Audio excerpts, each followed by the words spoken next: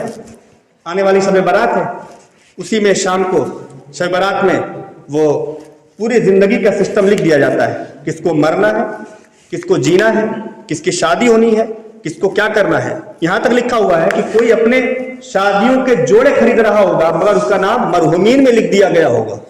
اسی شب برات 14 شعبان کی بات کروں, وہ شادی کی تیاریاں میں لگا ہوگا مگر اس شام کو یہ لکھ دیا جائے گا کہ اس کو فلاں تاریخ میں فلاں مہینے میں انتقال کر جانا ہے. جس سے میں نے بھی واقعہ بتایا کہ شادی کا کارڈ تک چھپ چکا, مگر جس کا کارڈ چھپا ہے اس کو یہ نہیں پتا کہ مجھے کل مرنا ہے یا ابھی مرنا ہے, انتقال ہو گیا. تو افسوس سے پہلے, جس افسوس میں آنکھوں سے خون کے بجائے آنسو کے بجائے خون کے آنسو آئے, اس سے پہلے کہ ایک افسوس بیٹھ کے کر لیا جائے, ایک چنتا ہم پہلے کر لیں اور کر کے توبہ کر کے اللہ اس کے رسول کے فرما بردار بن جائے. یہی حقیقت میں بندگی ہے, یہی زندگی ہے. اللہ ہم سب کو عمل خیر کی توفیق عطا فرمائے.